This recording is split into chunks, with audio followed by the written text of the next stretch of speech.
Senadora Gleisi, que também vem a ser a presidente nacional do nosso partido,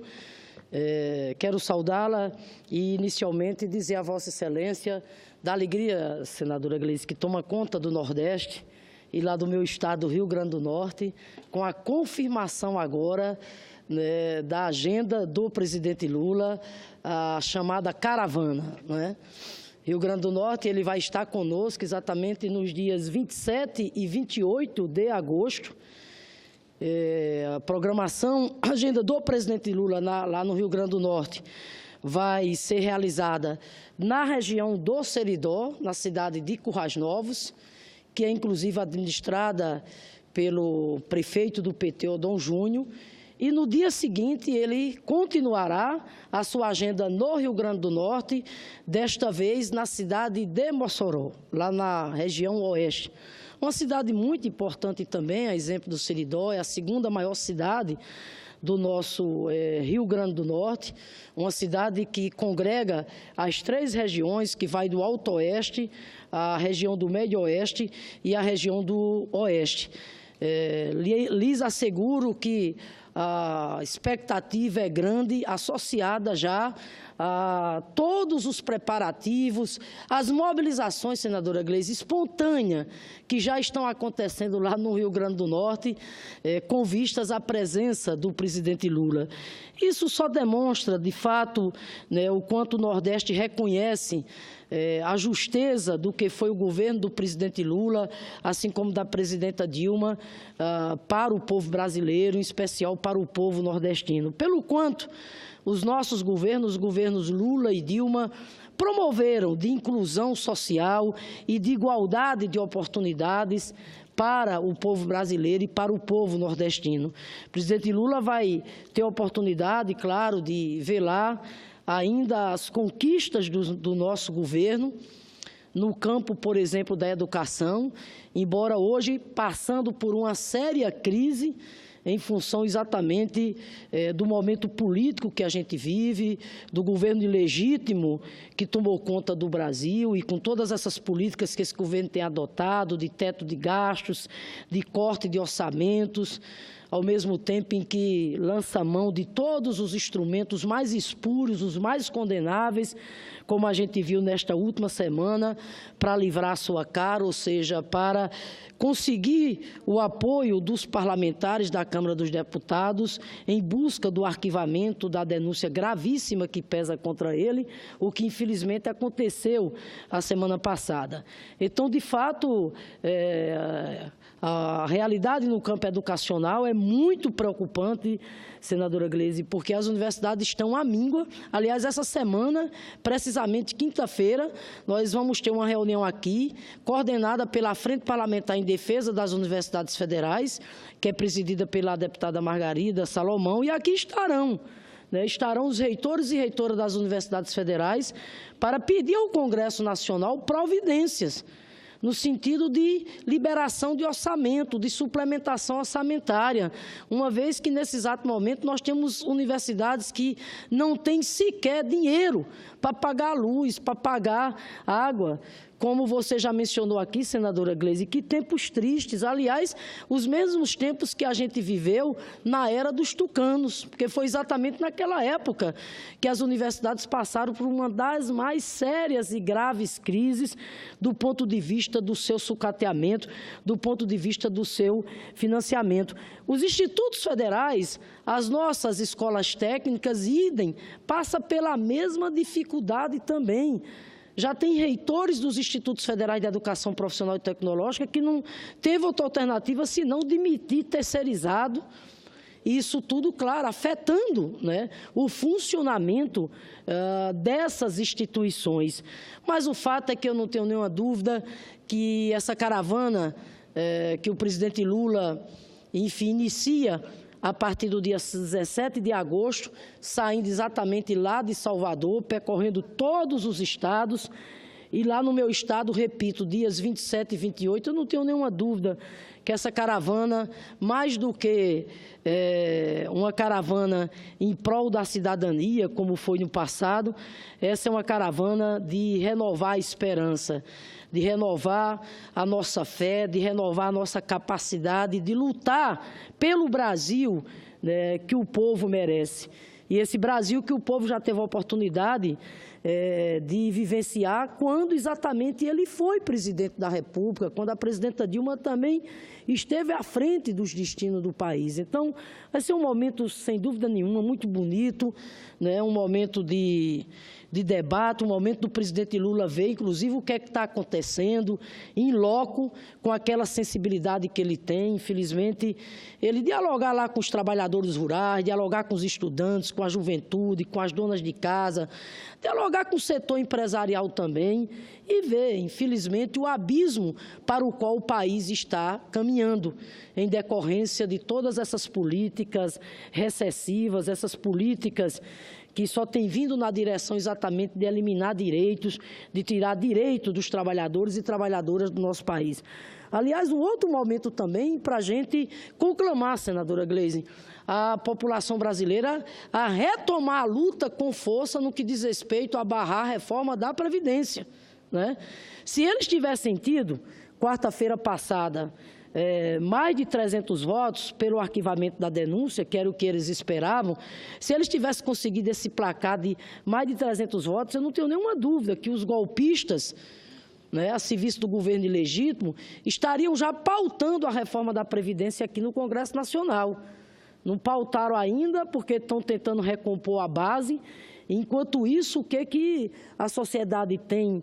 de fazer nesse exato momento? É retomar a luta contra a reforma da Previdência, os movimentos sociais, os movimentos populares, enfim, a imensa maioria da população brasileira que é contra a reforma da Previdência, tanto é que as pesquisas atestam claramente isso, pelo que ela tem de exclusão, né? Não se trata aqui da gente ser contra a reforma por ser contra a reforma. O que nós não podemos aceitar são reformas que têm o viés voltado para penalizar os mais pobres, onde já se viu querer que uma pessoa agora, para ter direito à aposentadoria integral, contribua durante 49 anos ou 40 anos, onde já se viu criar dificuldades agora para que a trabalhadora do campo, a agricultora, o agricultor tenha direito à aposentadoria dele. Isso é um crime. Onde já se viu querer, num país como o nosso, com tantas desigualdades sociais, desigualdades, inclusive, do ponto de vista regional, de categorias, querer agora não reconhecer que as mulheres devem ter direito a se aposentar com menos tempos, como não reconhecer, repito, um país de dimensão continental como é esse, com todas essas desigualdades ainda, querer elevar a idade mínima de aposentadoria do povo brasileiro para 65 anos de idade. Como a gente aceitar um governo simplesmente acabar com a aposentadoria especial de professor, como se a aposentadoria especial de professor fosse mordomia, fosse privilégio. Aliás, privilégios que muitos têm, os altos escalões, né, da República, seja do Executivo, seja do Poder Judiciário, inclusive aqui do próprio Parlamento. Aí não mexe com esses altos escalões, com salários milionários, com ajudas de custo, ajuda de moradia, e agora quer acabar com a aposentadoria especial do professor. Isso é um absurdo um negócio desse. Então, por isso que nós estamos lutando bravamente, né, para que, enfim, essa reforma não prospere. Mas, senadora Gleisi, quero ainda também adiantar que quem vai estar em Natal também, no mês de agosto, é a presidenta Dilma. Dia 24, ela estará em Natal, a convite da Associação Docentes da Universidade Federal do Rio Grande do Norte, e vai participar de um importante programa, uma importante atividade, que é o projeto Na Trilha em Defesa da Democracia. A convidada especial do mês de agosto será a nossa presidenta Dilma, e já há uma grande expectativa lá em Natal com relação à presença da presidenta Dilma. Mas, para encerrar, senadora Gleisi, eu quero aqui só dar conhecimento que, nesta manhã de hoje, eu participei de uma reunião na Comissão de Infraestrutura, aqui do Senado, comissão que é presidida pelo senador Arcigo Gucás. E essa audiência contou com a presença do ministro Maurício Quintela, que veio aqui expor as principais diretrizes e ações do Ministério dos Transportes nas áreas em que ele atua, especialmente a infraestrutura rodoviária, portos, aeroportos e etc. Na ocasião, eu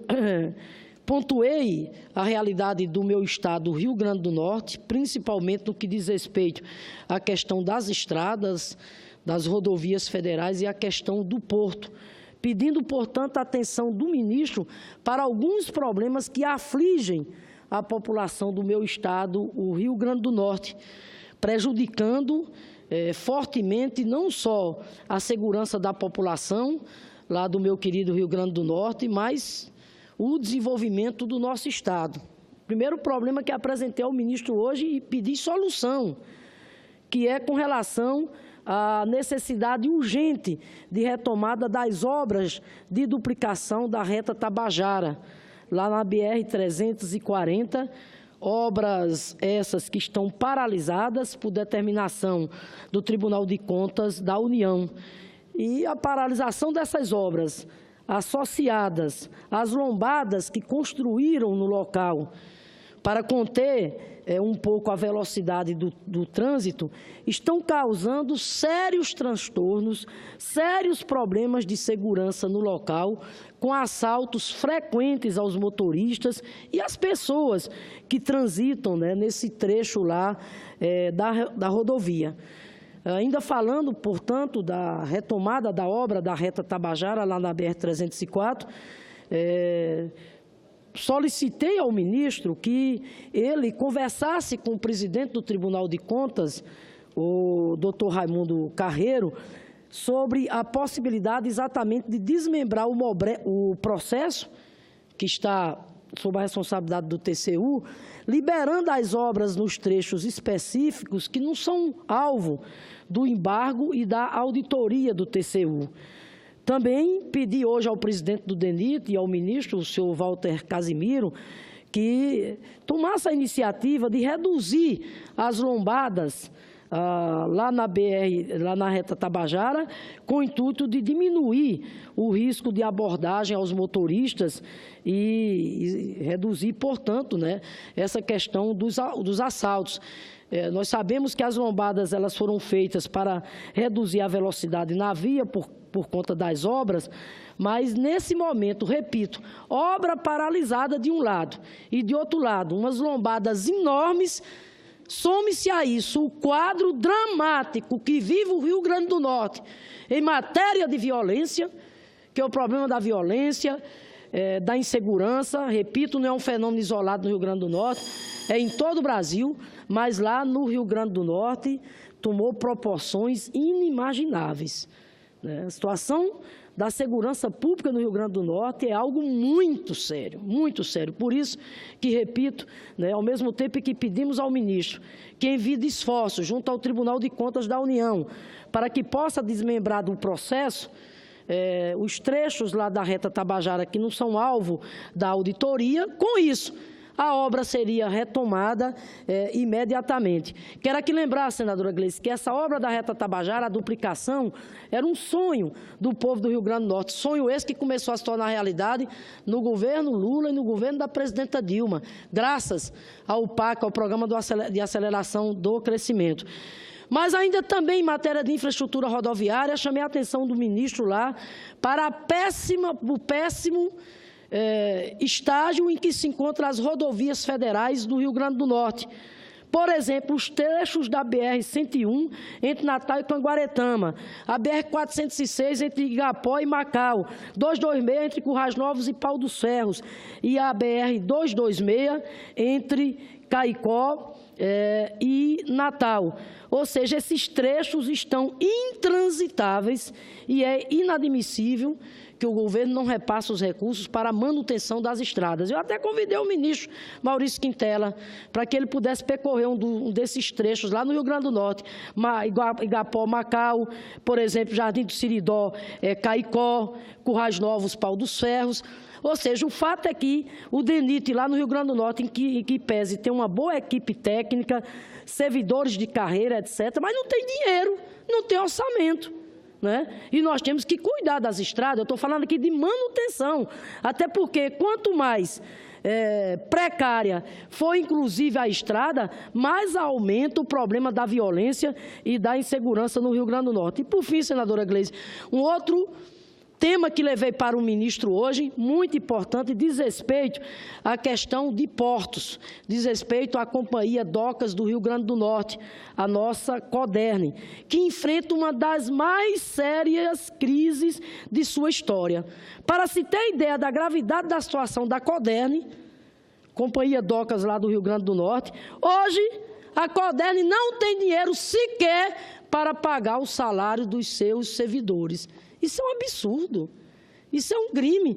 Para se ter uma ideia da gravidade da situação da Coderne, dos 100 milhões de orçamento que a empresa deveria receber nos últimos 2 anos, o governo ilegítimo que está aí só liberou 100 mil. Com isso, volto a dizer, a Coderne está sem dinheiro sequer para pagar os servidores, já que os poucos recursos de custeio que a Coderne recebeu está usando em obras mínimas, exatamente de manutenção. E eu não estou aqui falando de uma instituição qualquer. A Coderne, lá no Rio Grande do Norte, gera, entre empregos diretos e indiretos, 25 mil empregos. A Coderne, que administra o terminal de Natal e o terminal salineiro de Areia Branca, são importantes instrumentos para promover o desenvolvimento do Rio Grande do Norte. Só para se ter uma ideia, o Rio Grande do Norte, senadora Gleisi, é responsável por 95% da produção de sal brasileira. E a falta de investimento lá no terminal salineiro de Areia Branca, além de representar um desastre para a economia do nosso Estado, vai ter reflexos diretos para o Brasil na indústria química do nosso país, né? Porque, veja bem, né, se houver uma paralisação do terminal salineiro de Areia Branca, repito, é um desastre para a economia do Rio Grande do Norte, com reflexos diretos para a indústria química no Brasil, pela importância que tem o sal enquanto componente da indústria química, né, porque com isso haveria um desabastecimento e o Brasil ficaria, portanto, refém, né, no que diz respeito à questão do sal. Então, eu quero aqui dizer que é revoltante tudo isso, porque nos governos Lula e Dilma, nós, através do PAC, do Programa de Aceleração do Crescimento, investimos 220 milhões de reais na ampliação do Porto Ilha, o chamado terminal salineiro de Areia Branca, que é uma ilha fictícia lá no mar. Mas, repito, tem um papel, o terminal salineiro de Areia Branca tem um papel imperativo, estratégico, estruturante para a economia do Rio Grande do Norte e para o Brasil, porque é de lá que se organiza todo o escoamento da produção do sal, tendo em vista que o Rio Grande do Norte responde por 95% dessa produção. Então, eu quero aqui dizer que o terminal salineiro de Areia Branca, repito, nos governos Lula e Dilma, através do PAC, recebeu 220 milhões de reais. Aliás, foi a primeira obra do PAC nos governos Lula e Dilma a ser concluída no Rio Grande do Norte e agora, a senadora Gleisi, não tem dinheiro sequer para pagar funcionários. A que ponto nós chegamos? Concluo dizendo que fiz essas cobranças ao ministro e amanhã o engenheiro Emerson Daniel, que é um servidor de carreira muito competente, que preside a Coderne, estará aqui em Brasília e convidou toda a bancada federal para discutir exatamente essa situação da Coderne, para que nós exijamos do governo soluções, até porque esse quadro dos portos lá do Rio Grande do Norte já foi apresentado ao ministro diversas vezes, por isso que eu disse a ele hoje, né? Agora, nós queremos soluções para que o nosso porto efetivamente funcione e cumpra o seu papel importante de promover o desenvolvimento econômico e social do nosso Estado. Obrigada.